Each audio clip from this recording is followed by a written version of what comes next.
Welcome to our channel. నేను మీ అవని. మనం కథలోకి వెళ్ళిపోయే ముందు మన ఛానల్ని తప్పకుండా సబ్స్క్రైబ్ చేసుకోండి, అలాగే లైక్ చేయండి, తప్పకుండా షేర్ చేయండి. కథ ఎలా ఉందో వినేసి వెళ్ళిపోకుండా ఒక మంచి కామెంట్ ఇవ్వండి. ఇక కథలోకి వెళ్ళిపోదాం. అట్రాక్టివ్లో పార్ట్ 3. ఒక్కసారి కూడా వాణ్ణి నా చిటికెన వేలు కూడా టచ్ చేయనివ్వలేదు. ఇందాక అన్నయ్య కూడా ఇదే మాట అన్నాడు. కానీ నిన్నెందుకురా నేను తాకనిచ్చాను? అసలు ఎవరు నువ్వు? ఆ రోజు మన కలయిక గుర్తుగా పుడుతున్న ఈ బిడ్డ ఏం చెయ్యాలి? నేను తండ్రి లేని బిడ్డగా వీడిని నేను చూసుకుంటాను అని బయట అన్నయ్యతో, వదినతో వాళ్ళ ముందు ధైర్యంగా చెప్పేశాను. కానీ ధైర్యం చాలటం లేదు. భయం వేస్తుంది. నాకు ఇష్టమైన వాళ్ళు అందరినీ నేను కోల్పోతూనే ఉన్నాను. అలాగే ఈ బిడ్డను కూడా కోల్పోతానేమో అని భయం వేస్తుంది. నువ్వు నా వెంటే ఉన్నావా? నన్ను చూడటానికి వచ్చావా? అందుకే దీన్ని ఇక్కడ వదిలేసి వెళ్ళావా? ఏమో తెలుసుకోవాలి, ప్రతి ఒక్కటి తెలుసుకోవాలి. అసలు నువ్వు ఎవరు? ఇక్కడికి వచ్చావా? ఇది నీదేనా? ఇవన్నీ తెలుసుకుంటాను అని మేఘ కారుతున్న కన్నీళ్ళను తుడుచుకొని ఆమె కడుపుపై చెయ్యి పెట్టుకొని, మన ఇద్దరం కలిసి తెలుసుకుందాం బంగారం అని అంది తన కడుపులోని బిడ్డతో. విరాజ్ ఐలాండ్ నుంచి ఇంటికి వచ్చిన తర్వాత తన నాన్న, తన బాబాయ్ విరాజ్ ఎక్కడికి వెళ్ళాడు అని చాలా ఎంక్వైరీ చేశారు. కానీ ఏం తెలియలేదు. తన తాతయ్యని కూడా వెళ్ళి అడిగారు. ఆయన వాడేదో బిజినెస్ మీటింగ్ మీద వేరే కంట్రీకి వెళ్ళాడు అని చెప్పాడు.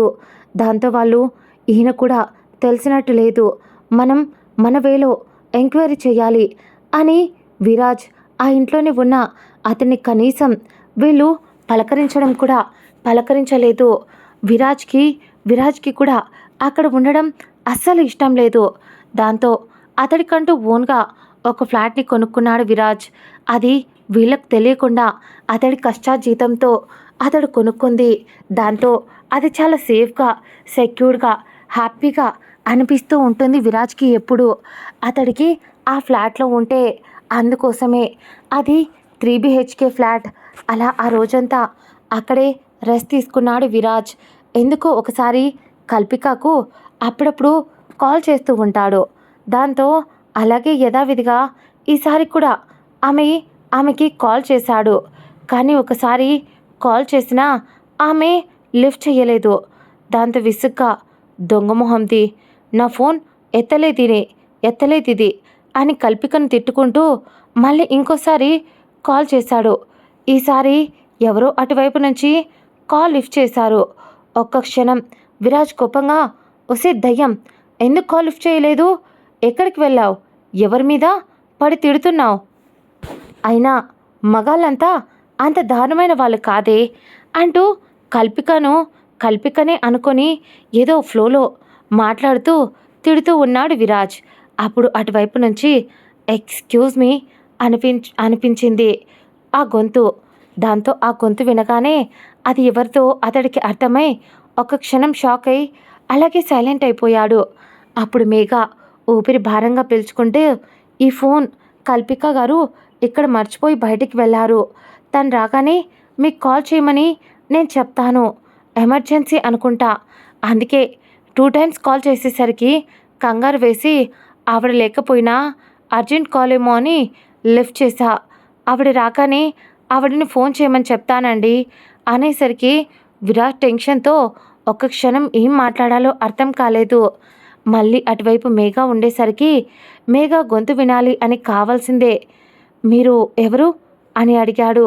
దాంతో ఆమె, నా పేరు మేఘ, నేను కల్పిక ఫ్రెండ్ని అని చెప్పాను కదా.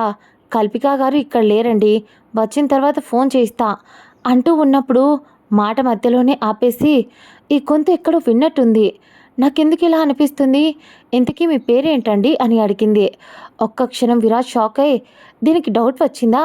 మన పాపకి అంత మెదడులో గుజ్జు లేదు కదా, ఎలా డౌట్ వచ్చింటుంది ఏమో అనుకుని కొంచెం వాయిస్ మార్చినట్టు, నా పేరు రాజ్ అన్నాడు. దాంతో ఆమె, రాజా, అతడు వేరు కదా, అతడి పేరు వేరు కదా.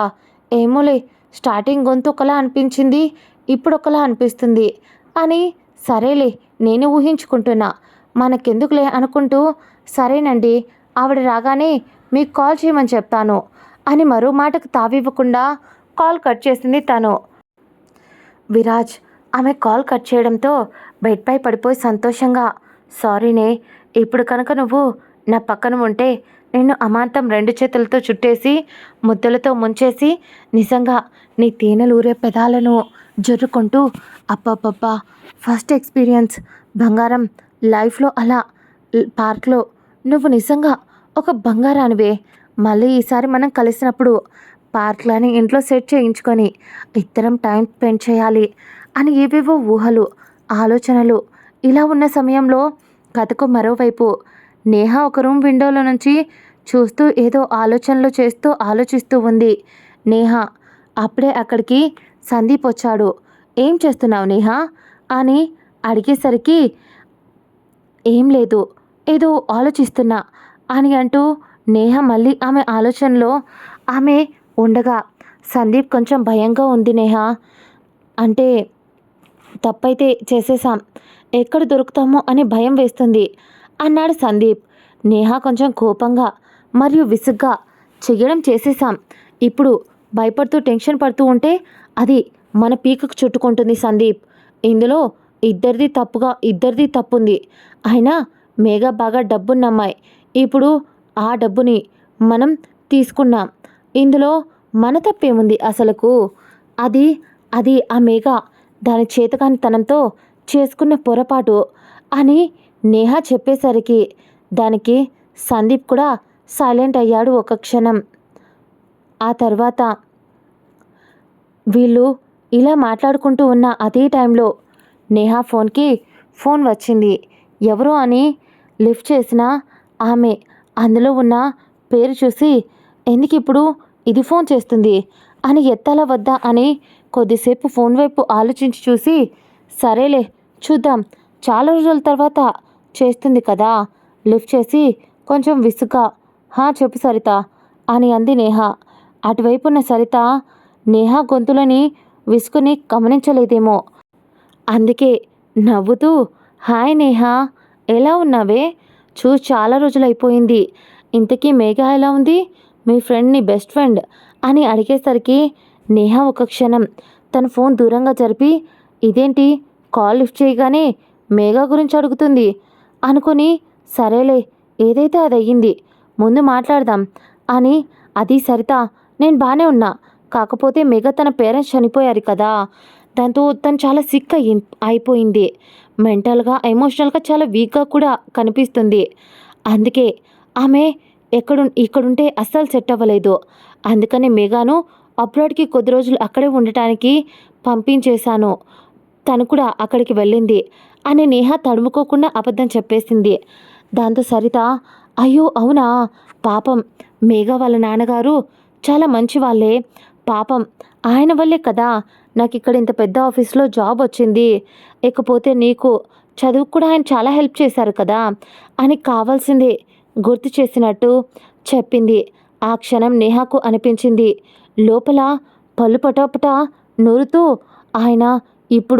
ఇప్పుడు దీని చుట్టేంట్రా బాబు అని కోపంగా ఏదో తిప్పి కాల్ కట్ చేద్దామనుకుంది ఏదో చెప్పి, కానీ అంతలోపే సరిత, సరే నేహ, ఒక విషయం చెప్పడం కోసం మేఘా నెంబర్ కావాలి, ఇస్తావా అని అడిగింది.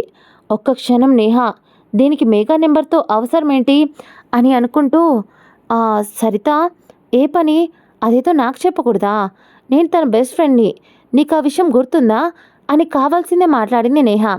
దాంతో సరిత నవ్వుతూ, గుర్తుంది మేడం, నువ్వు తను ఇద్దరు బెస్ట్ ఫ్రెండ్స్ అని, కాకపోతే ఇది కొంచెం ఫైనాన్షియల్ మ్యాటర్, అందుకని అనేసరికి నేహ కళ్ళు మెరిసాయి.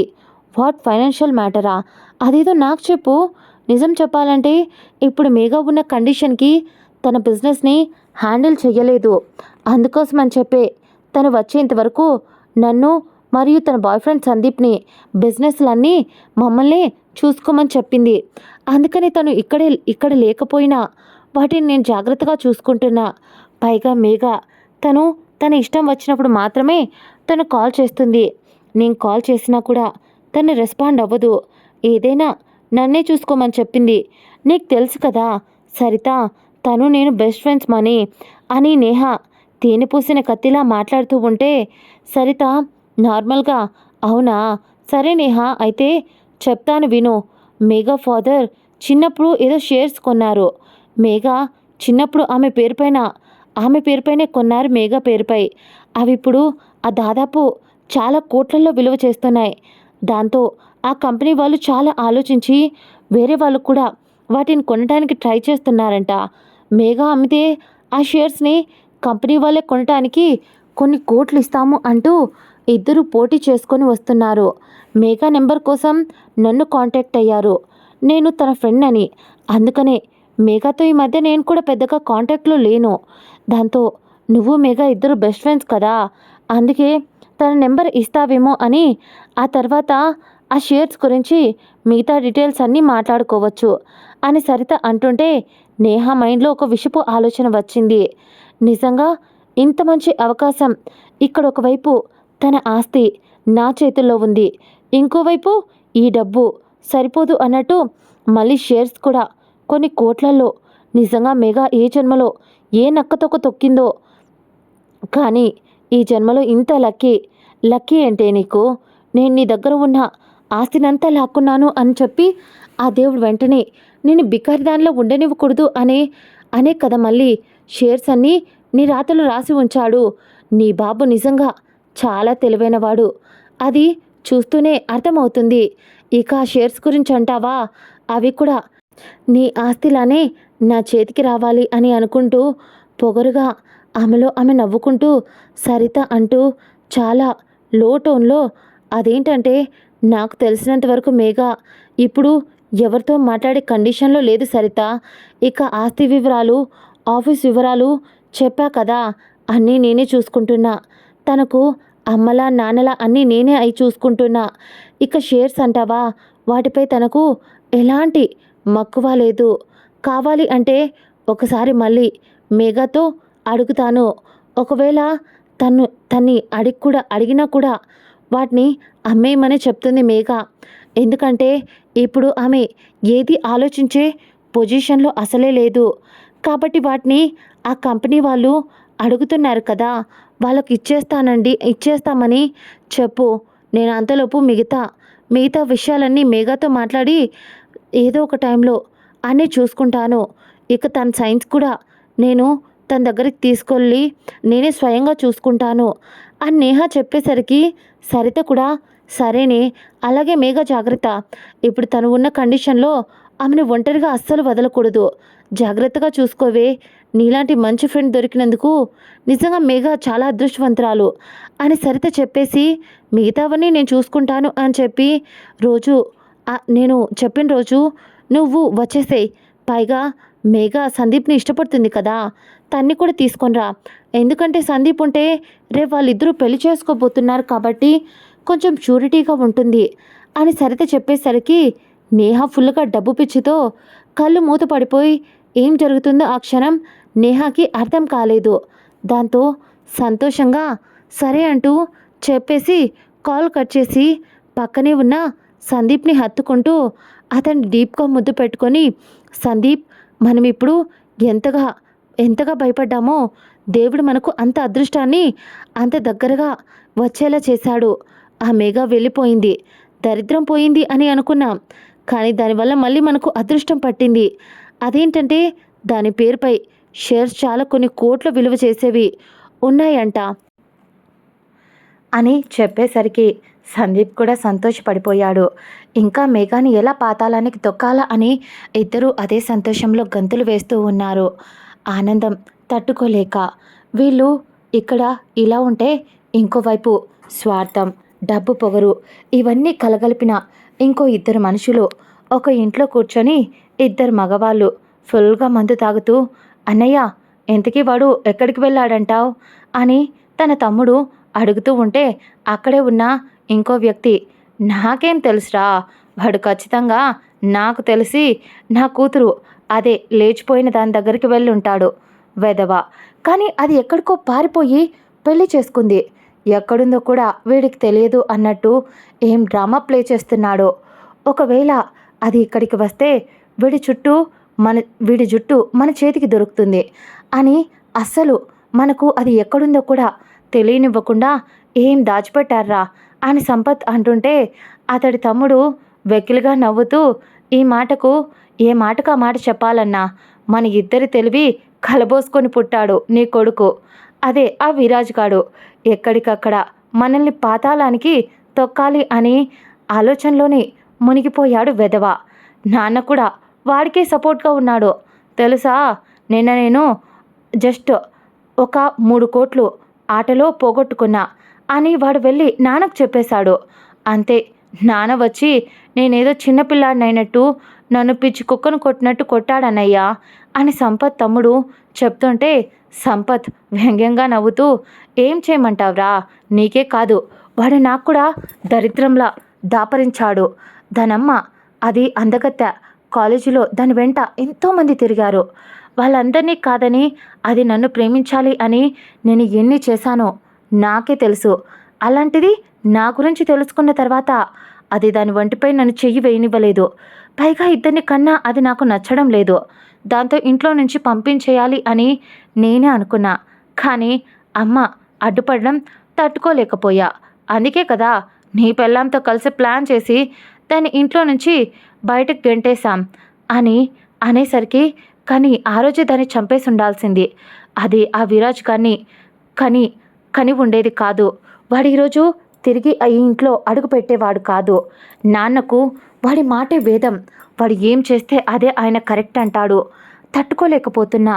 ఏదో ఒకరోజు ఆ విరాజ్ గారిని నేనే చంపేస్తా అని సంపత్ అంటుంటే అతని తమ్ముడు కూడా వెకిలిగా నవ్వుతూ పదన్నయ్య ఇంటికి వెళ్దాం, మళ్ళీ మనం ఎక్కడున్నామో అని చెప్పి మన నాన్నకు ఫోన్ చేసి మరీ చెప్తాడు. నాన్న మళ్ళీ ఇక్కడి దాకా వచ్చి మనల్ని ఇక్కడి నుంచి కొట్టుకుంటూ తీసుకుపోయినా ఆశ్చర్యపోక్కర్లేదు అని ఇద్దరు ఇంటికి బయలుదేరారు. సంపత్ మరియు అతని తమ్ముడు అలా వాళ్ళు ఇంటికి బయలుదేరిన ఒక 20 నిమిషాలకు ఫుల్లుగా ఇద్దరు తాగి ఉన్నారు. అలా తాగి డ్రైవింగ్ చేస్తూ ఉంటే వాళ్ళిద్దరి కళ్ళకు ఏవో విచిత్రమైన ఆకారాలు కార్ ముందు కదులుతూ ఉన్నంతసేపు బయట ఆ విచిత్రమైన ఆకారాలు వాళ్ళని చంపడానికి వస్తున్నట్టు భయపెడుతూ కనిపించాయి. ఒక క్షణం ఇద్దరు భయపడిపోతూ అన్నయ్య బయట నుంచి చాలా చాలా భయంకరమైన విచిత్రమైన ఆకారాలు కనిపిస్తూ ఉన్నాయి, అవి మన వైపే వస్తున్నాయి అని దయ్యాలా ఏంటి అని దయ్యాల ఏంటి అవి అని ఇద్దరు భయపడుతూ ఉంటే అవి చాలా ఘోరంగా ఒళ్ళంతా రక్తం పూసుకొని చాలా భయంకరంగా ఉన్నాయి. మనిషి చూస్తేనే భయపడి చచ్చేంత దారుణంగా ఉన్నాయి. భయపడిపోతూ ఇద్దరు గట్టిగా కేకలు పెడుతూ కార్ని ఎటుపక్క పోతే అటుపక్క డ్రైవ్ చేస్తున్నారు. ఎలా డ్రైవ్ చేస్తున్నాడో కూడా వాళ్ళకు అర్థం కానంత దారుణంగా డ్రైవ్ చేస్తున్నారు. అలా ఫుల్గా తాగి డ్రైవింగ్ చేస్తూ లోయలోకి కారు ఒక్కసారిగా బోల్తా కొట్టేసింది. ఆ కార్ లోయలోకి పడిపోవడంతో పెద్దగా శబ్దం అవుతూ ఒక్కసారిగా ఆ కార్ పేలిపోయింది. బగ్గుమని దాంట్లో నుంచి మంటలు వచ్చాయి. కొద్ది దూరంలో ఉన్న అక్కడే కొంతమంది డ్రింక్ చేయడం కోసం ఆ ప్లేస్కి అప్పుడే వచ్చారు. వచ్చి అక్కడ బయట కొంతమంది కూర్చొని తాగుతూ ఉన్నారు. ఆ కార్ సరాసరి లోయలో పడిపోవడం వాళ్ళు చూసి భయపడిపోతూ వెంటనే పోలీసులకు ఇన్ఫర్మేషన్ ఇచ్చారు. దాంతో వాళ్ళు ఇన్ఫర్మేషన్ ఇచ్చినా అలా 1 గంటకే పోలీసులు రావటం, వాళ్ళు కనీసం శవాలు కూడా దొరికే అవకాశం లేకుండా కారు ముక్కలుగా బ్లాస్ట్ అయిపోయింది. అవయవాలు కూడా అస్సలు కింద అడవిలో చెట్లలో ఎక్కడెక్కడో చెల్లాచెదురుగా పడిపోయినట్లు వాళ్లకు అనిపిస్తూ ఉంటే, బాగా అర్థమవుతూ ఉంటే వాళ్ళకు కూడా అంత కిరాతకమైన చావు, అంత దారుణమైన చావు ఒక్కసారిగా అందరూ అది చూసి వణికిపోయారు. కానీ దొరికినంత వరకు బాడీ పార్ట్స్ అన్నీ కలెక్ట్ చేసి పోస్ట్ మార్టం చేసేసరికి పైగా అక్కడ తాగుతున్న వాళ్ళు కూడా చెప్పారు, సార్ కారుని చాలా ర్యాష్గా తోలుతూ వచ్చారు ఇద్దరు, అందుకనే పైగా కారులో నుంచి గట్టిగా వాళ్ళు అరుస్తూ ఉన్నారు. వాళ్ళు తాగినట్టు ఈజీగా తెలిసిపోతుంది, అందుకే కార్ని బ్యాలెన్స్ చేయలేకపోతున్నారు అని వీళ్ళు కూడా చెప్పేసరికి పైగా వాళ్ళు ఉన్న గెస్ట్ హౌస్ వాచ్మెన్ కూడా సార్ వాళ్ళు ఫుల్గా తాగారండి అని అతడు కూడా చెప్పాడు. దాంతో అర్థమైపోయింది వాళ్ళు తాగే డ్రైవింగ్ చేశారని. దాంతో చాలా భయంకరమైన చావు తన కొడుకులకు వచ్చినందుకు ఆ పెద్దాయన బాధపడుతూ తట్టుకోలేకపోయాడు. ఆ పెద్దాయన విరాజ్తో, మీ అమ్మకు వాళ్ళు చేసిన పాపం, అందువల్లేరా వాళ్లకు ఈ నరకం, వాళ్ళు ఇలా చచ్చిపోయారు అంటూ ఆ పెద్దాయన అనేసరికి విరాజ్ కళ్ళు నక్షత్రంలా మెరిసిపోసాగాయి. అతడి కళ్ళల్లో ఎన్నో వేల భావాలు కనిపిస్తూ ఉన్నాయి. కానీ ఏం మాట్లాడలేదు. విరాజ్ పెద్దాయన అన్నదానికి కూడా ఏం మాట్లాడలేదు. అప్పటికి విరాజ్ ఇక్కడికి వచ్చి కూడా 2 నెలలు దాటిపోతుంది.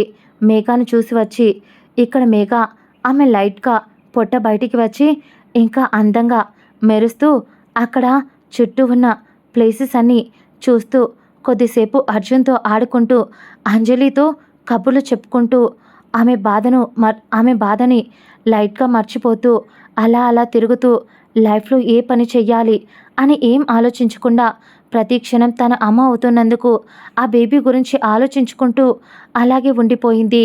తన నాన్న గుర్తొచ్చిన ప్రతిసారి తనని బాధపడనివ్వకుండా అంజలి ఒకవైపు, అద్వైత్ ఒకవైపు, చెరో ఒకవైపు తనని ఎప్పటికప్పుడు తనని ప్యాంపర్ చేస్తూనే కంటికి రెప్పలా కాపాడుకుంటూ వస్తున్నారు వాళ్ళు. కల్పిక కూడా మేఘతో బాగా కలిసిపోయి ఇద్దరు ఫ్రెండ్స్ అయిపోయారు. ఆ తర్వాత మేఘ కల్పికతో అన్నీ చెప్తుంది. అలా 3 months పైనే అయిపోయాయి. ఆ తర్వాత ఒకరోజు అద్వైత్ అతడు వర్క్ చేసుకుంటూ బయట గార్డెన్లో కూర్చొని ఉన్నాడు.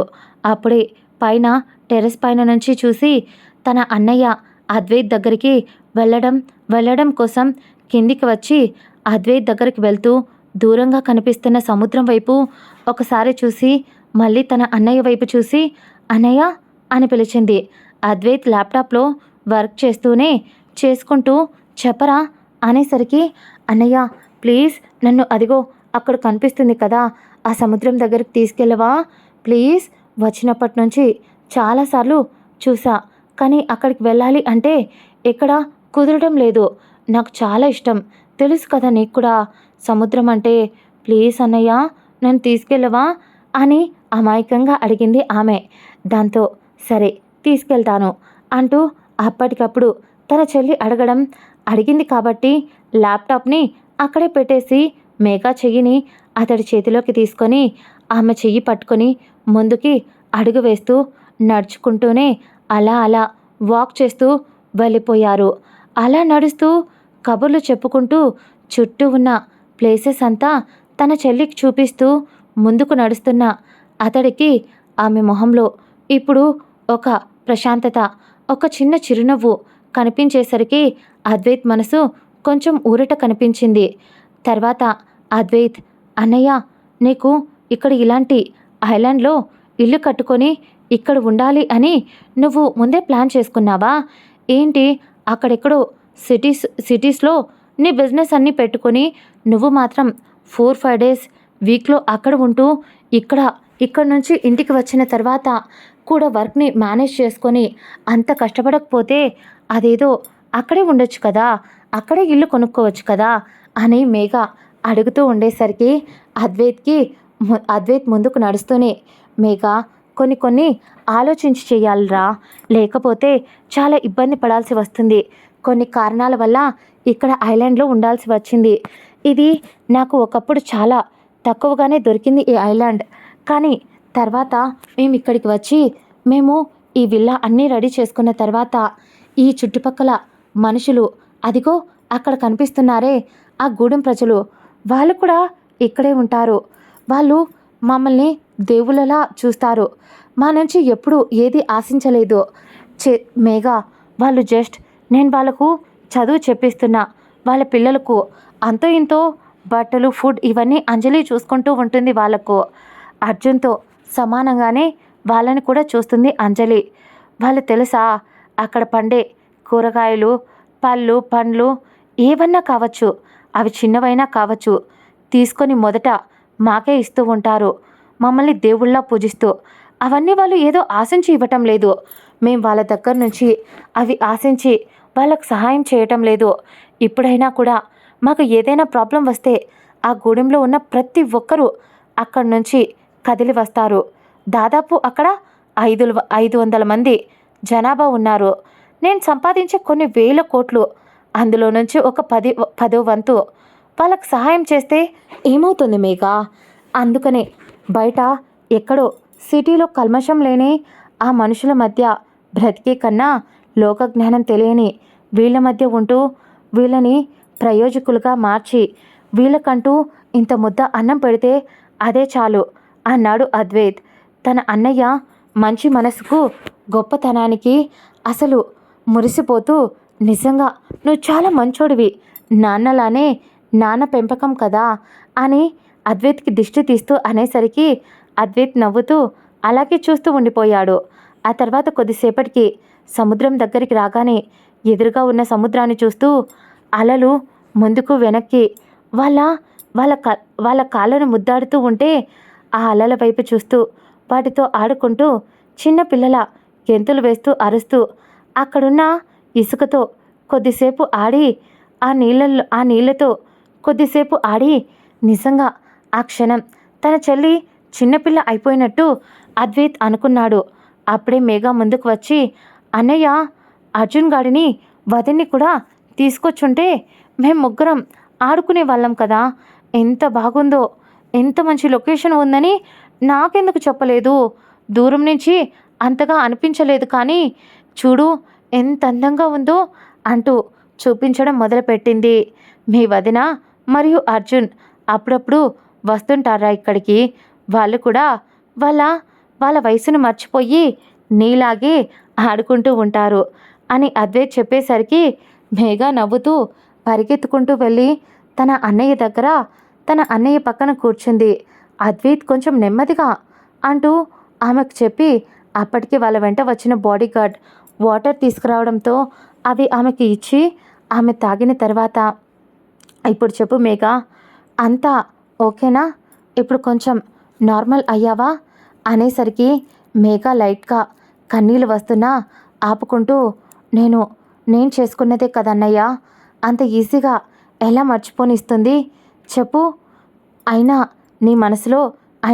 నీ విషయంలో కూడా నేను చేసిన కొన్ని తప్పులు, నాన్న చేసిన కొన్ని తప్పులకు మాకు సరైన శిక్ష పడిందేమో అని అనిపిస్తుంది అన్నయ్య అని అంటూ మేఘా ఒక క్షణం అద్వైత్ కొంచెం కోపంగా ఆమె నోటిపై చెయ్యి పెట్టి, అలా ఎప్పటికీ అనుకోకు మేఘా అన్నాడు అద్వైత్. అయినా ఇందులో మీ తప్పేముందిరా అని అతడు అంటూ ఉంటే మేఘా అతడి చెయ్యి అందుకొని, ఈ చెయ్యి చూసిన తర్వాత కూడా ఆ మాట అంటావా అన్నయ్య, పాత జ్ఞాపకాలు, చేదు నిజాలు, ఒకప్పటి భయాలు అన్నీ నిన్ను అంత నరకం పెట్టాయి.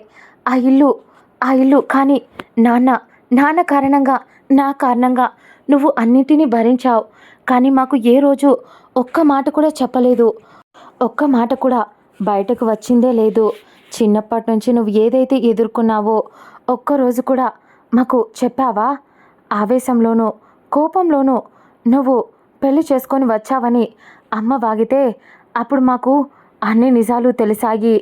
అంతే తప్ప నువ్వు ఎప్పుడైనా నాకు కానీ నాన్నకు కానీ నిజాన్ని చెప్పావా? లేదు. అందుకే నీ మీద కోపం వచ్చింది. అందుకే ఆ రోజు పెళ్లి తర్వాత నేను నీతో కాంటాక్ట్లో లేనిది. ప్రతి క్షణం గిల్టీతో నా మనసు నేను చంపుకున్నాను. ఎన్నిసార్లు బాధపడ్డానో తెలుసా? నేను నిన్ను నా అన్నయ్యగా ఏరుకోరి నేను తెచ్చుకున్నాను. అలాంటిది ఇంట్లో అమ్మ అంత నరకం చూపిస్తుంటే నా ముందు మాత్రం అంత సంతోషంగా ఉన్నట్టు ఎలా ఉన్నావు అన్నయ్య?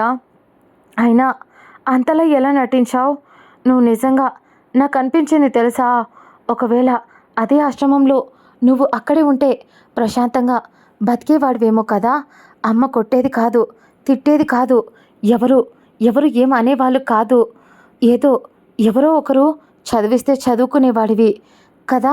అంత నరకం చూపించే వాళ్ళు ఎవరూ ఉండరు కదా అని తన అన్నయ్య చేతిపై ఒక కాలిన పాత గాయం గుర్తు తాలూకా ఆనవాళ్ళు ఉండేసరికి అతడి చేతిని ఆమె చేతిలోకి తీసుకొని ముద్దు పెట్టుకుంటూ కన్నీళ్లతో, సారీ అన్నయ్య, అందుకే నాన్న రోజు నీ కోసం అని చెప్పే నువ్వు ఆ ఇంట్లో ఉండకూడదని ఆస్తిని ఆయన నీ పేరు పైన ఏదైనా బిజినెస్ పెట్టుకోమని ఆయన నీకు కొద్దిగా ఇచ్చారు.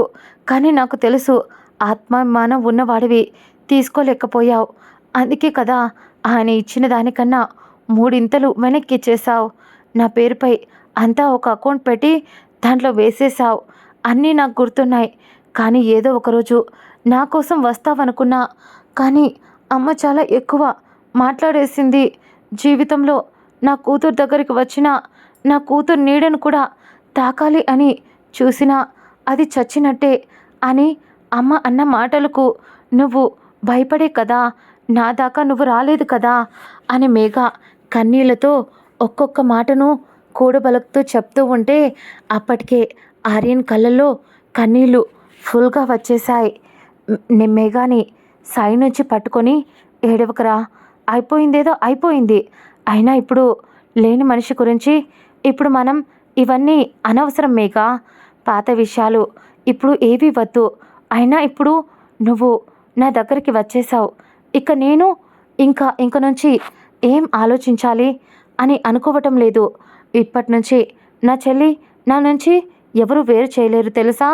నువ్వు అనాథాశ్రమంలో మొదటిసారి పట్టు పరికిణీలో నా దగ్గరికి చాక్లెట్ తీసుకొని వచ్చి నాకు ఇచ్చి హాయ్ అన్నయ్య, నా పేరు మేఘ, ఈరోజు నా బర్త్డే విష్ చేయవా అని క్యూట్గా అడిగావు తెలుసా.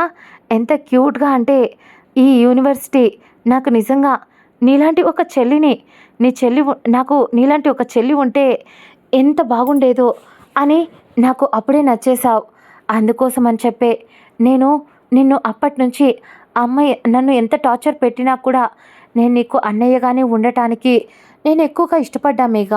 అమ్మకు తెలియకుండా నీ హోంవర్క్ చేపించేవాడిని, అమ్మకు తెలియకుండా నీకు ఐస్ క్రీమ్ కొనిచ్చేవాడిని, చాలా అల్లరి చేసేవాళ్ళం కదా ఇద్దరం అని అద్వైత్ ఇద్దరు పాత జ్ఞాపకాలలో మునిగిపోయారు. మేఘ ఇద్దరు అలా 2 గంటలు దాటిపోయింది. పాత జ్ఞాపకాలు అన్నీ ఒకేసారిగా కళ్ళ ముందు మెదిరేసరికి అన్నింటినీ గుర్తుకు తెచ్చుకుంటూ మనసు చాలా తేలికైపోయింది ఇద్దరికి. అప్పుడు మేఘ, అన్నయ్య ఇప్పుడు అంతా ఓకే కదా, నేను అడిగినా ఇప్పుడు నువ్వు చేస్తావు కదా ఏమడిగినా అని అడిగేసరికి మేఘ అద్వైత్ నవ్వుతూ, ఏం కావాలరా, నువ్వేమడిగినా ఈ అన్నయ్య చేయటానికి సిద్ధంగా ఉన్నాడు అని అద్వైత్ అనేసరికి దానికి మేఘ నవ్వుతూ, సరే అయితే నాకు ఒక హెల్ప్ కావాలి అని అంది మేఘ. దాంతో అద్వైత్ దానికి అతడు ఏం హెల్ప్ కావాలరా అంటూ ఉంటే అద్వైత్ చేయి తీసుకొని ఆమె కడుపుపై పట్టుకొని, ఇప్పుడు చెప్పు, నాకు చిన్నప్పటి విషయాలు కొన్ని ఎందుకో ఈ మధ్యకాలంలో చాలా గుర్తొస్తున్నాయి. అందులో ఒక పర్సన్ నా చుట్టూనే ఉన్నాడు, కానీ నేను ఎందుకు అతన్ని ఎప్పుడు గమనించలేదు అనేసరికి అర్థం కానట్టు చూశాడు అద్వైత్. అప్పుడు మేఘ ఆమె ఏదో చెప్పింది. అతడు కూడా ఏదో కొద్దిసేపు ఆలోచించి అతడు కూడా ఏవో కొన్ని విషయాలు చెప్పాడు. అవన్నీ విన్న మేఘ కళ్ళలో నుంచి కన్నీళ్లు కారిపోయాయి. దాదాపు 1 వారం తర్వాత టైం తెల్లవారుజామున 5 అలా అవుతూ ఉంటే విరాజ్ అతడు ఫ్లాట్లో గాఢ నిద్రలో ఉన్నాడు. అప్పుడు అతడి ఫోన్ మోగుతూనే ఉంది. ఒక క్షణం కొంచెం చిరాగ్గా ఎవర్రా ఇంత పొద్దున్నే అని అనుకుంటూ ఫోన్ తీసుకొని చెవి దగ్గర పెట్టుకున్నాడు విరాజ్. ఆ తర్వాత కొంచెం కోపంగా, ఎవరు ఇంత మార్నింగ్నే విసిగిస్తున్నారు అని కొంచెం గట్టిగానే అన్నాడు. కానీ అటువైపు నుంచి నో రెస్పాన్స్. దాంతో కట్ చేద్దాం అని అనుకున్నాడు. కానీ అప్పుడే నేను ఎయిర్పోర్ట్లో ఉన్నా, నన్ను వచ్చి తీసుకెళ్ళవా అని ఆమె గొంతు వినిపించింది. ఒక్క క్షణం విరాజ్ షాక్ అయి నిద్రమత్తులో లేచి కూర్చున్నాడు. వాట్, నువ్వేనా ఫోన్ వైపు అని ఫోన్ వైపు 1కి 10 సార్లు చూసి నెంబర్ కూడా అది అద్వైత్ ముందు వాడుతున్న ఫోన్ నెంబర్ కావడంతో మేఘ గొంతులానే అనిపిస్తూ ఉంటే లైట్గా కన్నీళ్ళు వచ్చేసాయి విరాజ్కి. మళ్ళీ ఫోన్ చేతిలోకి తీసుకొని, మేఘ నువ్వేనా అన్నాడు అయోమయంగానే. అటువైపు ఉన్న మేఘ, హా నేనే, ల్యాండ్ అయ్యా, అడ్రస్ చెప్తావా లేదా నువ్వే వస్తావా, లేదా నన్ను తీసుకురావడానికి నువ్వు వస్తావా లేదా నన్నే రమ్మంటావా అనేసరికి విరాజ్ ఒక క్షణం వస్తున్నా అంటూ లేచి అసలు అతడు బాలకం ఎలా ఉందో కూడా పట్టించుకోకుండా వెళ్ళిపోయాడు. అతడు ఆ టైంలో జస్ట్ ఐస్ వరకు ఉండే షార్ట్ ఒకటి వేసుకొని స్లీవ్లెస్ టీషర్ట్ ఒకటి వేసుకొని పిచ్చ హ్యాండ్సమ్గా మెరిసిపోతూ ఉన్నాడు. అలాగే ఆమె ఫోన్ చేయడంతో అతడు చుట్టూ ఉన్న ప్రపంచానికి కూడా మర్చిపోయి కార్ని స్పీడ్గా తీసుకొని డ్రైవ్ చేస్తూ ఎయిర్పోర్ట్ ఫస్ట్ టైం అనిపిస్తుంది అతడికి. ఇంత దూరంగా ఉన్నట్టు అనిపిస్తూ ఉండడంతో చాలా స్పీడ్గా అతడు డ్రైవ్ చేస్తూ ఒక 20 మినిట్స్లో ఎయిర్పోర్ట్ దగ్గరికి చేరుకున్నాడు. పార్కింగ్లో కూడా కారు ఎలా పార్క్ చేశాడో కూడా అర్థం కాకుండా పరిగెత్తుకుంటూ ఎయిర్పోర్ట్లోకి వెళ్ళిపోయాడు. అప్పటికే మేఘ ఎయిర్పోర్ట్లో ల్యాండ్ అయ్యి లగేజ్ తీసుకొని ఒకచోట కూర్చొని ముందున్న బ్యాగ్పై తల పెట్టి కొంచెం కిందికి ఉంచుకొని కళ్ళు మూసుకుంది. దాంతో ఆమెను ఆ పొజిషన్లో అక్కడ చూసి విరాజ్ సంతోషంగా అడుగు తడబడుతూ ఉంటే మెల్లగా అడుగు వేసుకుంటూ కొంచెం దగ్గరగా వెళ్ళి మేఘ అని పిలిచాడు. ఒక్క క్షణం మేఘ అయోమయంగానే అతడి వైపు చూసింది మేఘ. ఆ తర్వాత అతడు ముందుకు వస్తూ ఉంటే అతడి ముందు ఎవరో ఇద్దరు ముగ్గురు వస్తున్నా వాళ్ళు అతన్ని గుద్దుకొని వెళ్తున్నా కూడా అతడు పట్టించుకోకుండా ఆమె వైపు పిచ్చోడ్లా చూస్తూ అడుగు వేస్తూ ఉన్నాడు. అప్పుడు మేఘ విరాజ్ వైపు చూసి లేచి జస్ట్ ఏం మాట్లాడకుండా హాయ్ విరాజ్, ఎలా ఉన్నావు అని పలకరించింది. చాలా నార్మల్గా ఆమె మొహం అంత ప్రశాంతంగా, అది ఆమె అంత నార్మల్గా పలకరించేసరికి ఎక్సైట్మెంట్ తట్టుకోలేకపోయాడు విరాజ్. ఆమె వైపు చూస్తూనే మేఘ, నువ్వేనా? అయినా ఒంటరిగా ఎందుకొచ్చావు? బావని తోడు తీసుకురావాల్సింది కదా. అయినా నిన్ను ఇలా ఎందుకు పంపించాడు ఒంటరిగా? అది ఇది అని ఏదేదో అర్థం కానట్టు ఎక్సైట్మెంట్లో వాగుతూ ఉంటే అప్పుడు కల్పిక ముందుకు వచ్చి, అంత లేదు సారు, తను ఒంటరిగా ఏం పంపించలేదు. ఇక్కడ ఈ లేడీ హిట్లర్ వచ్చింది, అందుకోసమే నాతో పాటు తనను కూడా తీసుకొచ్చా అనేసరికి అప్పటికి కూడా విరాజమ్మ వైపు చూడకుండా మేఘ వైపే చూస్తుంటే, ఒరే నువ్వు మరి ఇంత కరువులో ఉన్నావేంట్రా బాబు, తన్ని ఇంటికి వెళ్ళాక కూడా చూసుకోవచ్చు. నేను ముందు నా కోసం న్యూ మోడల్ కార్ తీసిపెట్టాను అని చెప్పావు. 3 నెలల ముందు నీ అబ్బ దాన్ని ఆనవాళ్లే లేవు. అందుకని చెప్పే తనని వదిలి ఆ కార్ తీసుకెళ్లడం కోసం వచ్చాను. నా కార్ నాకివ్వు అని ఆమె చెప్తుంటే, కారేంటి, కార్ ఒకటి కాదు 3 ఇస్తాను అని చెప్పి అప్పటికప్పుడు అంకిత్కి కాల్ చేసి, అంకిత్ రాగానే తనతో పాటు కల్పికాను పంపించి, వెళ్ళి నీ కార్లు తీసుకో వెళ్ళు, నువ్వు తీసుకొచ్చిన ఈ గిఫ్ట్ నాకు లైఫ్ లాంగ్ గుర్తుండిపోతుంది, అందుకే 3 ఇచ్చా అని చెప్పి కల్పికాని పంపించి, ఆ తర్వాత అప్పటికే మేఘాను ఏదో ఒక అందమైన బంగారు నిధి అన్నట్టు అపురూపంగా చూస్తూనే ఉన్నాడు.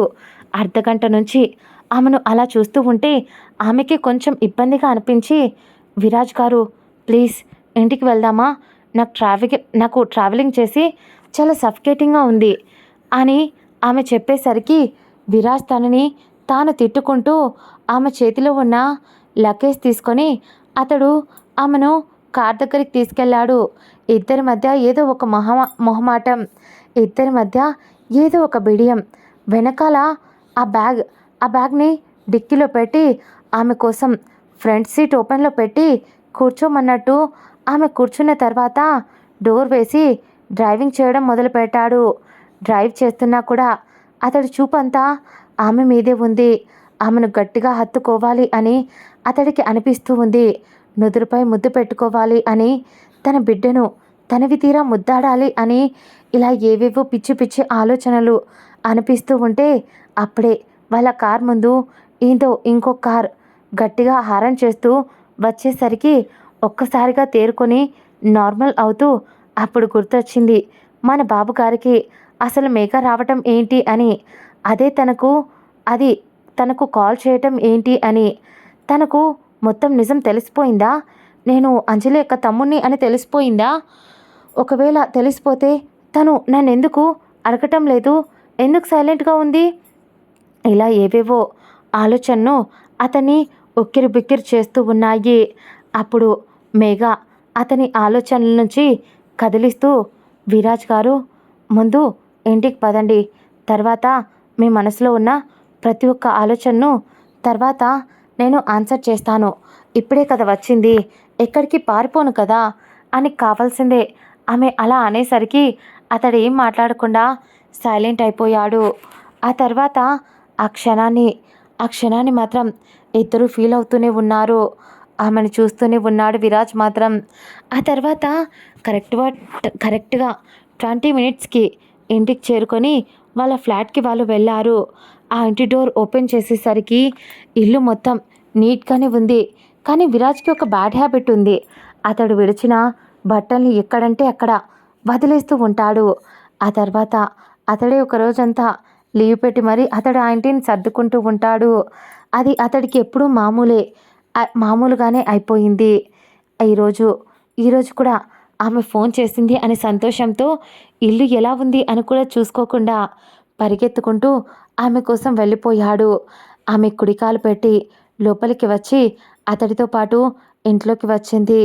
ఇల్లు చాలా అందంగా ఉంది అంటూ చాలా చూస్తూ ఉన్నప్పుడు అక్కడే సోఫాలో అతడు విడిచేసిన షార్ట్స్ మరియు అండర్వేర్స్ ఉండేసరికి ఆమె ఏం మాట్లాడలేక ఇబ్బందిగా తల పక్కకు తిప్పేస్తే విరాజ్ అది చూసి తల కొట్టుకుంటూ బుద్ధి లేదురా సన్నాసి అని తన్ని తానే తిట్టుకుంటూ 1 మినిట్ మేఘా అంటూ అన్నీ తీసేసి వాష్రూమ్లో పడేసి వచ్చేశాడు.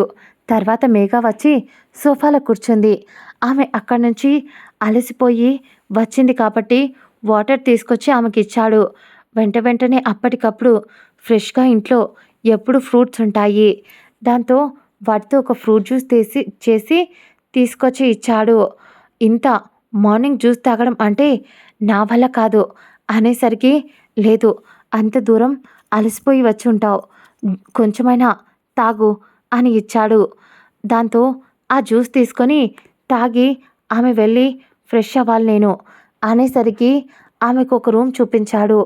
తను వాష్రూమ్లోకి వెళ్ళి ఫ్రెష్ అయి బట్టలు మార్చుకొని కొద్దిసేపు బెడ్పై కూర్చొని నార్మల్గా ఏదో ఆలోచిస్తూ మళ్ళీ ఆమె బ్యాగ్ తీసి అందులోని బట్టలన్నీ కబోర్డ్లో సర్దుతూ ఉంటే అప్పుడే విరాజ్ గదిలోకి వచ్చి ఒక్క క్షణం ఆమె చేస్తున్న పని చూసి షాక్ అయి, మేఘా ఏం చేస్తున్నావు అనేసరికి, ఏం లేదు నా బట్టలన్నీ ఇక్కడ సర్దుకుంటున్నా అనేసరికి విరాజ్ సంతోషంగా, నువ్వు ఇక నుంచి నాతోనే ఉంటావా మేఘా అని అడిగాడు. దానికి మేఘా చిన్న స్మైల్ ఇచ్చి, ఏమైంది ఉండకూడదా నేను అని అంది. దాంతో అతడు, ఎందుకు ఉండకూడదు మేడం, ఉండొచ్చు, ఖచ్చితంగా ఉండొచ్చు, నువ్వుంటేనే నాకు చాలా హ్యాపీగా ఉంటుంది.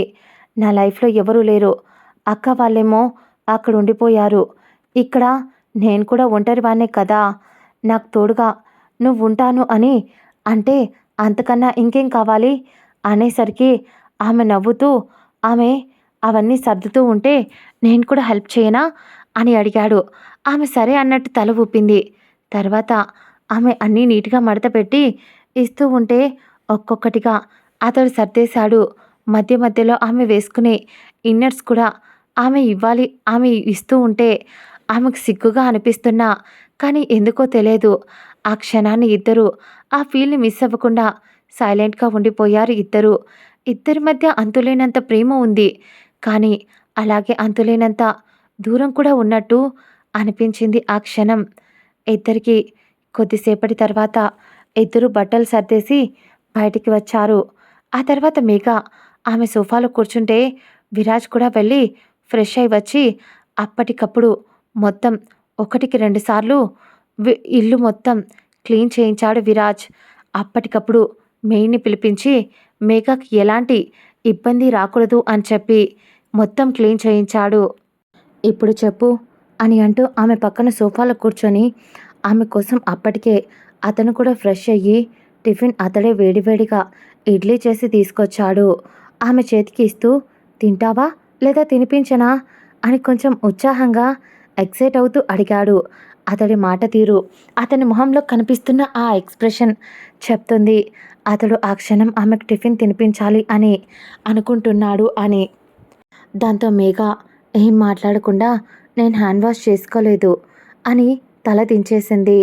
దాంతో విరాజ్ ఆమెకు ఒక్కొక్క ముద్ద కలిపి పెడుతూ ఉంటే 2 ఇడ్లీలు తిని ఇక చాలు అంది.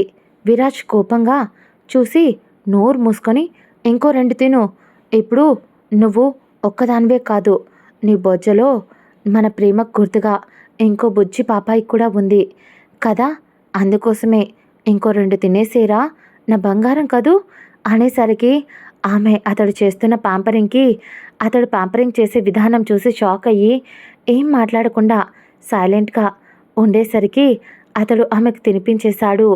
ఇంకో 2 ఇడ్లీలు కూడా తినేసింది. ఆ తర్వాత అతడు హ్యాండ్ వాష్ చేసుకొని వస్తూ ఉంటే మేఘ అతడి వైపు చూసి, ముందు నువ్వు కూడా టిఫిన్ తిను, ఆ తర్వాత నీతో మాట్లాడాలి అని ఆమె అనేసరికి, దాంతో ఆమె అంత సూటిగా అడుగుతూ ఉంటే ఒక్క క్షణం అతడికి కూడా తత్తరపాటుగా అనిపించి, ఒక్క క్షణం అలాగే అతడు కూడా టిఫిన్ తింటూ వాళ్ళ బావకి కాల్ చేశాడు. కానీ అటువైపు ఉన్న వాళ్ళ బావ వాళ్ళ అక్క అంజలి ముందు వాళ్ళ అక్క తిడుతూ ఉంటే ఆ తిట్లన్నీ భరిస్తూ ఉన్నాడు. ఆ తిట్లన్నీ ఆ ఫోన్ జస్ట్ ఎత్తి అంజలికి కనిపించకుండా టేబుల్పై పెట్టాడు అద్వైత్. వాళ్ళ బావను తిడుతున్న ఆ మాటలు విన్న విరాజ్ ఒక్క క్షణం టెన్షన్గా, మరి ఇంత దారుణంగా, ఇంత వైల్డ్గా, సీలు రాక్షసిగా ఎలా తయారయ్యింది అక్క? బావా, నిజంగా నువ్వు గ్రేట్ గ్రేట్ బావా, లేదంటే దీనిలాంటి దాన్ని ఎలా వేగుతున్నావు అని నిజంగా గుండెల మీద చెయ్యి పెట్టుకొని, పాపం అక్కకు చెప్పకుండా మేఘాని ఇక్కడికి పంపించినట్టు ఉన్నాడు బావ, అందుకనే అక్క బావని తిడుతుంది అని విరాజ్కి అర్థమై ఆ క్షణం కాల్ చేయకపోవడమే బెటర్ అనిపించి వెంటనే కాల్ని కట్ చేశాడు. ఆ తర్వాత తినేసి మేఘ దగ్గరికి వెళ్ళేసరికి మేఘ ఏదో ఆలోచిస్తూ ఉంది. ఆ తర్వాత వెళ్ళి ఆమెకు ఎదురుగా ఉన్న సోఫాలో కూర్చోబోతూ ఉంటే, ఇందాక ఇక్కడే నా పక్కనే కూర్చున్నావు కదా, ఇప్పుడేంటి మళ్ళీ అక్కడ కూర్చున్నావు, దూరంగా కూర్చున్నావు అని కొంచెం కోపంగా అడిగింది మేఘ. దాంతో కొంచెం దడుచుకొని, ఇప్పుడు అర్థమవుతుంది పెళ్ళానికి మగాడు ఎందుకు భయపడతాడు అని. ఆమె ఆమె వచ్చి ఆమె పక్కన వచ్చి కూర్చున్నాడు. అప్పుడు మేఘ అతడి భుజంపై తలపెట్టి అతడి చేతిని ఆమె చేత్తో చుట్టేసి, అంత ప్రేమించిన వాడివి చిన్నప్పటి నుంచి చెప్పకుండా ఎందుకు అంత మోసం చేశావు? నువ్వు అప్పుడు చెప్పి ఉంటే ఆ సందీప్ గడు నా లైఫ్లోకి వచ్చి ఉండేవాడు కాదు కదా, అలాగే అన్నయ్య వాళ్ళు కూడా నాతోనే ఉండేవాళ్ళు, నాకు దూరం అయ్యేవాళ్ళు కాదు కదా. అయినా ఆ రోజు అన్నయ్య పెళ్ళి నాన్నకు తెలిసిన క్షణాన మేము అక్కడికి వచ్చాం. నేను నిన్ను అంతవరకు అక్కడ చూడలేదు, కానీ నువ్వు ఆఖరి క్షణంలో అన్నయ్యను వదిన్ని తీసుకెళ్ళడానికి వచ్చావు. అప్పుడు నేను నిన్ను వెనక నుంచి చూశాను. ఎందుకో తెలీదు, చాలాసేపు అలానే చూస్తూనే ఉండిపోయాను. నువ్వు కనుక అప్పుడు వచ్చి నేను నిన్ను ప్రేమిస్తున్నాను అని చెప్పింటే నేను ఖచ్చితంగా యాక్సెప్ట్ చేసేదాన్నేమో. చిన్నప్పుడు నాకు తెలుసు నేను నిన్ను కొట్టాను, నాకు గుర్తుకు కూడా ఉంది. ఆర్గనైజేషన్లో అందరిపై అంతగా జాలి చూపించే నిన్ను మాత్రం నేనెందుకు ఎప్పుడూ కొట్టేదాన్ని, నాకు అర్థం కాలేదు అని అనేసరికి విరాజ్ నవ్వుతూ, దొంగ మొహమా, నిజమే అప్పుడు కొట్టావు, ఇప్పుడు నవ్వుతున్నావు అని తల కిందికి దించుకున్నాడు. ఆమె అలాగే నవ్వుతూ, మరి లేకపోతే తమరు చేసేది అన్నీ అలా ఉంటాయి, మరి ఎవడైనా పార్క్లో అలా చేస్తాడో చెప్పు? నువ్వేమో ముద్దు పెట్టేశావు, నీ మీద ఉన్నట్టుండి ప్రేమ స్టార్ట్ అయిపోయింది. అది జస్ట్ ఆ క్షణం నీ మీద అప్పటికప్పుడు ఏర్పడిన ఒక అట్రాక్షనే అయి ఉండొచ్చు, కానీ ఆ తర్వాత అది ప్రేమగా ఎలా మారిందో వాడిని నా లిటిల్ ఫింగర్ కూడా తాకనివ్వలేదు ఆ సందీప్ గాడిని. కానీ ఎందుకో తెలీదు, నేను నిన్ను కలిసిన ఆ క్షణం నుంచి నీ మీద ఇష్టం పుట్టేసింది. నీ గురించి అన్నయ్య నాకు ప్రతి ఒక్క క్షణం, ప్రతి ఒక్క నిమిషం, ప్రతి ఒక్క విషయం చెప్పాడు. నువ్వు నా కోసం అక్కడికి రావటం, మీ గతం వదిన, నువ్వు మీ ఐడెంటిటీ కోసం మీ కుటుంబంతో నువ్వు పోరాటం, ఇలా ప్రతి ఒక్కటి నాకు అన్నయ్య చెప్పాడు. నువ్వు దేని గురించి అయితే పోరాడుతున్నావో నేను నీకు సపోర్ట్గా ఉంటా, ఎప్పుడు నీ పక్కనే ఉంటా. నేను నిజం చెప్తున్నా, ఇక నుంచి నేను నిన్ను వదిలేసి పోను అని ఆమె అంటున్న ప్రతి ఒక్క మాట అతడికి నచ్చేయడం మొదలయ్యింది. వెంటనే ఆమెను గుండెల్లో హత్తుకొని ముద్దు పెట్టుకోవడం స్టార్ట్ చేశాడు. అలా ముద్దు పెట్టుకుంటూ దాదాపు 10 నిమిషాల తర్వాత వదిలేసి, ఇప్పటికి కూడా వదలాలని లేదు, కానీ నీ కడుపులో ఉన్న మన ప్రేమకి ఎక్కడ ఇబ్బంది కలగకూడదు, నిజంగా నేను దీనిపై చాలా ఆశలే పెట్టుకున్నా. అలాగే మన ఇద్దరి ప్రతిరూపం ఇది ఎలా మిస్ చేసుకోగలను అని అంటూ ఆమె పొట్టపై కూడా ముద్దు పెడుతూ లవ్ యూ బంగారం అని అని అన్నాడు. ఆ తర్వాత మేఘాతో ఆ రోజంతా కబుర్లు చెప్తూ ఆమె వెంటే తిరుగుతూ ఆమెకు ఇష్టమైనవన్నీ వండి పెడుతూ చాలాసేపు ఆమెతో కబుర్లు చెప్తూనే ఆమె నిద్రపోతే ఆమెను చూసుకుంటూ ఆమె అరిచేతులు ఆమె అరికాళ్ళపై ఆమె పొట్టపై చెయ్యి వెయ్యాలి అని అనిపించినా ఎందుకో తెలియదు ఆమె స్పృహలో లేనప్పుడు ముద్దు పెట్టడం వేరు. ఇప్పుడు ఆమె మేల్కొనే ఉంది, జస్ట్ నిద్రపోతుంది. ఇప్పుడు ముద్దు పెడితే ఎక్కడ తప్పుగా అనుకుంటుందో అని అందుకోసమని అలా ఆలోచిస్తూ సైలెంట్గా ఉండిపోయాడు. దాదాపు ఆ రోజు ఆమెను చూస్తూనే గడిపేశాడు. ఆ తర్వాత రోజు నుంచి ఆఫీస్ వర్క్ కూడా ఇంట్లో నుంచే చేస్తూ ఆమెను గమనిస్తూ ఆమెను బయటికి వాకింగ్కి తీసుకెళ్తూ ఫస్ట్ చెకప్కి తీసుకెళ్ళాడు. బేబీ చాలా బాగుంది. ఎంత ఎంత ఎంత మురిసిపోయాడో తన బేబీని అలా చూసుకుంటూ. ఆ తర్వాత ఇంటికి వచ్చి ఆమెకు బాగా రెస్ట్ కావాలి అని డాక్టర్ చెప్పడంతో ఆమెను ప్రతి క్షణం కంటి పాపలా చూసుకుంటూ ఆమె వెంటే ఉన్నాడు. అతడు అంత ప్రేమగా చూసుకుంటూ ఉంటే ప్రతి క్షణం అతని ప్రేమకు అలాగే లొంగిపోవటం మొదలుపెట్టింది. అతన్ని చూస్తూ ఉండిపోయేది. అతడు ఆమె కోసం వంట చేస్తూ ఉంటే ఎంత హ్యాండ్సమ్గా ఎవరైనా ఉంటారా అని అలాగే చూస్తూ ఉండేది అతడిని.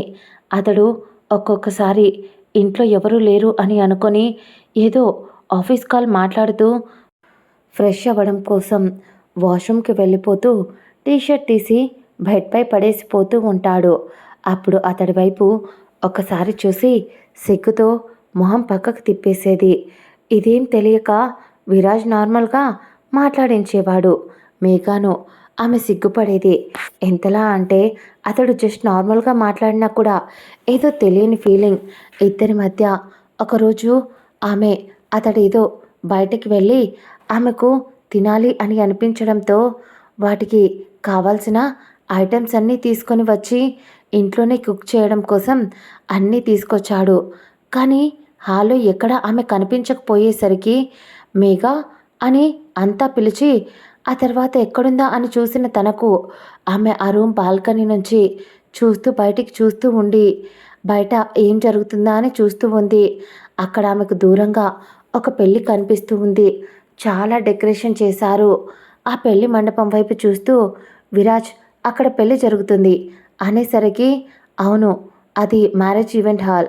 అక్కడ రోజు ఎవరో ఒకరిని పెళ్లి చేసుకుంటూనే ఉంటారు, పెళ్ళిళ్ళు జరుగుతూనే ఉంటాయి అనేసరికి అతడు చెప్పిన దానికి ఆమె మొహం వెలిగిపోతూ ఎవరో ఒకరికి జరగటం కాదు, మన పెళ్ళి ఎప్పుడు చేసుకుందాం అని అడిగింది. అతడు అర్థం కానట్టు చూశాడు ఆమె వైపు. ఆమె నవ్వుతూ అవును అవును విరాజ్ గారు, మనం పెళ్ళెప్పుడు చేసుకుందాం అని కళ్ళెగరేసింది. నేను మిమ్మల్ని పెళ్లి చేసుకోవాలి అని అనుకుంటున్నా. ఇప్పుడు నాకు ఇంకొక 2 డేస్కి 5th మంత్లో పడుతుంది. అప్పుడు ఖచ్చితంగా బేబీ కొంచెం కొంచెం ఇప్పటికే నా బొజ్జ మీరు పెట్టే ఫుడ్కి లైట్గా పైకి కనిపిస్తూ ఉంది అనేసరికి విరాజ్ కొంచెం కోపంగా చూశాడు. దానికి ఆమె నవ్వుతూ సరే సరే నేను లావ్ అవుతున్నాను అని. అప్పుడు నా కడుపులో ఉన్న బేబీ గురించి బయటికి తెలిస్తే 10 మంది 10 రకాలుగా అంటారు. నా కడుపులో ఉన్న బేబీ బయటికి వస్తే నాకు తెలుసు మీకు నాకు బయట 10 మందితో ఎలాంటి అవసరం లేదు అని, వాళ్ళ మాటలు కూడా మనం పట్టించుకోము అని. కానీ ఒక్క మాటైనా మన బేబీ గురించి పక్కన వాళ్ళని అనే ఛాన్స్ ఇవ్వకూడదు. అందుకే అడుగుతున్నా, మనం పెళ్లి చేసుకుందామా అని ఆమె అడిగేసరికి అతడు కూడా చిరునవ్వుతో నిజంగా నన్ను పెళ్లి చేసుకుంటావా? అయితే పద ఇప్పుడే చేసుకుందాం అని ఆమె చెయ్యి పట్టుకొని అప్పటికప్పుడు గుడికి తీసుకెళ్ళి తన అసిస్టెంట్ అంకిత్ని రమ్మని చెప్పి గుళ్ళో వాళ్ళ అక్కకు వీడియో కాల్ చేసి అప్పటికప్పుడు పెళ్లి బట్టలు, పెళ్ళికి కావాల్సిన ఏర్పాట్లు అన్నీ చేయించి అంజలిని వీడియో కాల్లోనే పెట్టి పెళ్లి జరిపించుకున్నాడు విరాజ్. అతడు చేస్తున్న ప్రతి పనికి అంజలి షాక్లో అలాగే చూస్తూ ఉంటే అద్వైత్ పెదాలు అందంగా విచ్చుకున్నాయి. అంజలి నోటికి వచ్చిన తిట్లన్నీ తిట్టేస్తూ ఉంది.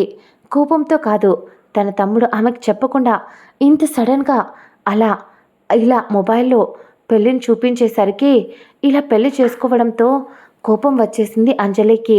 కానీ అద్వైత్ మాత్రం సంతోషంగా ఫోన్లోనే విషెస్ చెప్పాడు. అంజలి కోపంగా కాల్ కట్ చేసి అద్వైత్తో గొడవ పడింది. ఇక ఆమె గొడవని భరించలేక అద్వైత్ ఆమెను దగ్గరికి లాక్కొని ముద్దు పెట్టుకున్నాడు.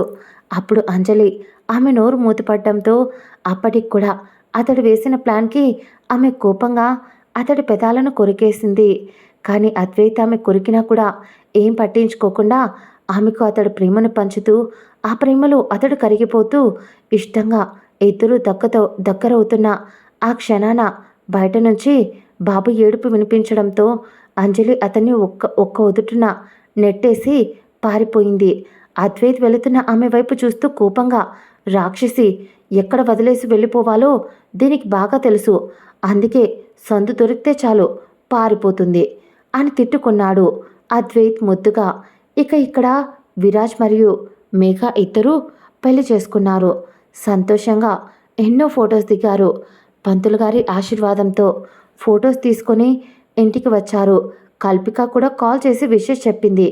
ఆ తర్వాత విరాజ్ ఆమెను ఇంటికి తీసుకెళ్ళి ఆ ఫ్లాట్లోనే వాళ్ళ కొత్త జీవితాన్ని ఇద్దరు మొదలుపెట్టారు.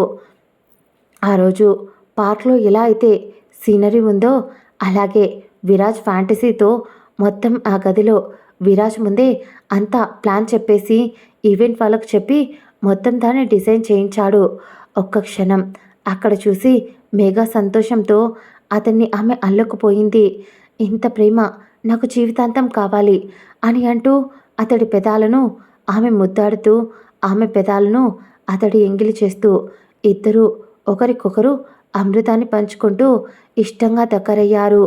ఆమె అణువణువుని అతని చేతి వెళ్ళు స్పృశిస్తూ వాళ్ళ మధ్య ఉన్న చిన్నపాటి గీతను కూడా అతడు చెరిపేస్తూ ఆమె బొజ్జలో ఉన్న చిన్ని పాపాయికి ఎన్నో వేల ముద్దులు తన తండ్రి పెడుతూ ఉంటే ఒక్క క్షణం మైమెరుపుగా మేఘ అతడి ప్రేమకు పరవశించి పువ్వడంతో ఆమె కంట్లో కన్నీళ్లు వచ్చేశాయి.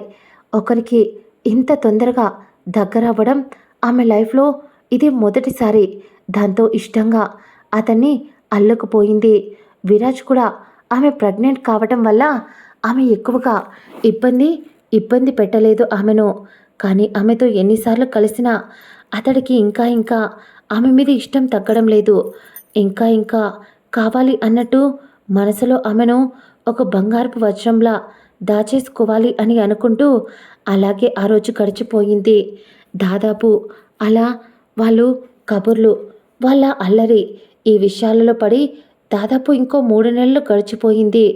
అప్పుడప్పుడు కాల్ చేస్తూ ఇక్కడికి వచ్చేయండి, ఇంకా అక్కడ ఎందుకు ఉండడం అని అద్వైత్ వాళ్ళు చెప్తున్నా కూడా ఎందుకో విరాజ్ ఇంకో నెల అంటూ పోస్ట్పోన్ చేస్తూనే వచ్చాడు. అప్పుడు అప్పుడు మేఘాకి 7వ నెల ఎండింగ్లో ఉండగా అప్పుడు విరాజ్ ఏదో ఆఫీస్ వర్క్ మీద బయటికి వెళ్ళొస్తాను మేఘ, జాగ్రత్తగా ఉండు, త్వరగా వచ్చేస్తాను అని చెప్పి విరాజ్ బయటికి వెళ్ళాడు. వెళ్ళి కూడా దాదాపు చాలా టైం అవుతూ ఉండడంతో అతడు ఇంకా ఇంటికి రాలేదు. మేఘా సోఫాలో హాల్లో కూర్చొని తన పొట్టపై చెయ్యి పెట్టుకొని, చూసావా నాన్న, మీ డాడీకి వర్క్ ఎక్కువైపోయింది, మనం అందుకే మామ దగ్గరికి వెళ్ళిపోదాం, అక్కడైతే అత్త ఉంటుంది, నీకు ఆడుకోవడానికి అర్జున్ ఉంటాడు, మనం ఇక్కడ వద్దు అని మేఘ ముద్దుగా ఆమె చెప్తుంటే అందుకోసం అని చెప్పి కడుపులో ఉన్న బేబీ ఒక్కసారిగా కదిలింది.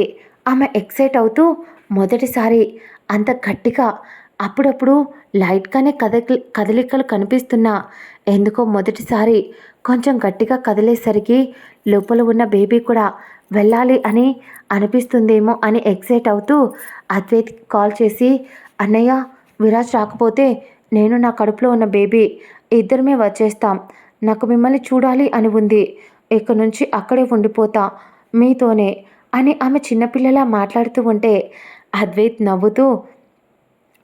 నవ్వుతూ ఉన్నాడు. అలా కొద్దిసేపు అద్వైత్తో మాట్లాడి కాల్ కట్ చేసింది. ఆ తర్వాత కరెక్ట్గా ఒక హాఫ్ అన్ అవర్కి ఆ ఇంటి కాలింగ్ బెల్ మోగింది. దాంతో ఎవరా అని వెళ్ళి ఖచ్చితంగా విరాజే వచ్చుంటాడు అని సంతోషంతో డోర్ తీసిన ఆమెకు అక్కడ పెద్దాయన కనిపించేసరికి ఒక్క క్షణం ఎందుకో తెలీదు భయం వేసింది. ఆయన్ని చూస్తే ఎక్కడో చూసినట్టు అనిపించింది. ఏదో కొంచెం గుర్తొచ్చింది కూడా. వెంటనే టెన్షన్గా వెనక్కి అడుగు వేసింది. అప్పుడే ఆ పెద్దాయన లోపలికి వస్తూ, ఏంటమ్మా నన్ను చూసి అలా భయపడుతున్నావు? నేను దయ్యాన్నో భూతాన్నో కాదు. నేను విరాజ్ తాతయ్యని. నా మనవడు నాకు చెప్పకుండా నేను పెళ్లి చేసుకున్నాడు. అంటే ఏమో అనుకున్నా. అందుకే చూసి వెళ్దామని వచ్చా. తీరా చూస్తే కడుపు కూడా చేశాడా? అందుకనే అన్నీ చూసి వెళ్దామని వచ్చాను అని మేఘాను పైనుంచి కింది దాకా చూసి, అందుకే ఇంత అందంగా ఉన్నావు కాబట్టి వాడు నేను మోజు తీరేదాకా అనుభవించి కడుపు చేసి ఇప్పుడు ఎక్కడికి పోయాడు అని ఆ పెద్ద ఆయన మాట్లాడుతూ ఉంటే అప్పటికే ఆయన్ని చూసి భయపడుతున్న మేఘ టెన్షన్గా ఆయన బయటికి నెట్టి డోర్ వేసుకోవాలి అని చూసింది. కానీ ఆ పెద్ద ఆయన లాగిపెట్టి ఒక్కటేశాడు మేఘాని. ఆమె కడుపుతో ఉంది కాబట్టి ఆమెకు చాలా వామిటింగ్స్ కావడం వల్ల చాలా వీక్గా ఉంది మేఘ. ఆమె బాడీ దాంతో నేలపై పడగానే స్పృహ తప్పి పడిపోయింది మేఘ. దాంతో ఆ పెద్దాయన లోపలికి వచ్చి సోఫాలో కూర్చొని కాలు మీద కాలు వేసుకొని ఉన్నాడు. పొగరుగా మేఘ మాత్రం అలా నేలపై పడి ఉంది. అప్పుడే విరాజ్ ఇంటికి వచ్చాడు. అతడింటికి రాగానే మేఘ నేలపై పడి ఉండేసరికి టెన్షన్గా ఆమెను ఎత్తుకొని, మేఘ ఏమైంది అంటూ అరుస్తూ ఉన్నాడు. ఆమెను లేపడానికి ట్రై చేస్తూ ఉన్నాడు. కానీ ఆమె లేవకపోయేసరికి అప్పుడే ఆ పెద్ద ఆయన, ఏం లేదురా, నీ పెళ్ళానికి అతిథి మర్యాదలు సరిగ్గా తెలియవు అని అనుకుంటా. అందుకనే నన్ను చూసి బయటికి గెంటేయాలి అని చూసింది. అందుకే ఒక్కటిచ్చానా కింద నేలపై పడిపోయింది. అయినా నాకు ఈ పిల్ల అస్సలు నచ్చలేదు విరాజ్. నువ్వు వేరే అమ్మాయిని చూస్తాను, తనని పెళ్లి చేసుకో, దీనికి విడాకులు ఇచ్చేయి. ఈ పిల్ల నాకు అస్సలు నచ్చలేదు. ఇక దాని కడుపులో బిడ్డంటావా? ఇక్కడికిక్కడే చంపేస్తారు మన వాళ్ళు అని అంటూ ఉంటే విరాజ్ కోపంగా అప్పటిదాకా కంట్రోల్ చేసుకున్న కోపాన్ని, రే ముసలోడా అంటూ విరాజ్ ఆ పెద్దాయన గొంతు పట్టుకొని, నువ్వు ఇన్ని రోజులు నా తాతయ్యవని సైలెంట్గా ఉన్నాను అని అనుకున్నావా? పైగా నువ్వు ఉత్తమ పురుషుల్లా చాలా బాగా ఇన్ని రోజులు యాక్టింగ్ చేస్తూ వచ్చావు. అసలైన దొంగ నా కొడుకువి నువ్వే అనే విషయం నాకు ఎప్పుడో తెలుసురా. పూరం బోకులు వెధవ. అయినా అంత మంచి నానమ్మకు ఇంత చెత్త వెధవలు ఎలా పుట్టారో అని చాలాసార్లు ఆలోచించా. ఆవిడ పెంపకం కూడా చాలా బాగుంటుంది. అలా ఆలోచిస్తున్న నాకు కనిపించావు నువ్వు. నా అమ్మ ఇంట్లో నుంచి వెళ్ళిపోవడానికి అసలైన కారణం నీ చిన్న కొడుకు పెళ్ళామే కావచ్చు. కానీ దానికి అన్నీ చెప్పి నూరి పోసి కావలసిన పుల్లంతా పెట్టి మా అమ్మను అలా చేసి ఇంట్లో నుంచి గెంటేసేలా చేసింది నువ్వే. అంతేకాకుండా నువ్వు మా నాన్నమ్మ నువ్వు చేస్తున్న అన్యాయాలకు ఎదురు తిరుగుతుంది అని ఆవిడను కూడా చంపేసింది నువ్వే. ఆ విషయం కూడా నాకు ఆల్రెడీ తెలుసు. ఇవన్నీ తెలియదు అనుకొని నువ్వు అనుకున్నావు. ఇంకో విషయం చెప్పనా? నువ్వు ఆ రోజు నీ కొడుకుని నా మీద అటాక్ చేశారు అని, నేను నీ కొడుకుల్ని చంపేశాను అని నువ్వు అనుకుంటున్నావు. కానీ ఆ రోజు అటాక్ చేసింది నువ్వే చేయించావు అని నాకు ఎప్పుడో తెలుసురా సన్నాసి. ఇకపోతే నీ కొడుకుని చంపింది నేను కాదు, నా బావ అద్వైత్. తెలుసు కదా, అబ్రాడ్లో చాలా పెద్ద బిజినెస్ మ్యాన్. అతనితో పెట్టుకున్నావే అనుకో. తిరంగా అనే ఇంటి పేరు కూడా దాని ఆనవాళ్ళు కూడా లేకుండా ముసలోడా చేస్తాడు నా బావ అనేసరికి ఒక్క అడుగు వెనక్కి వేశాడు.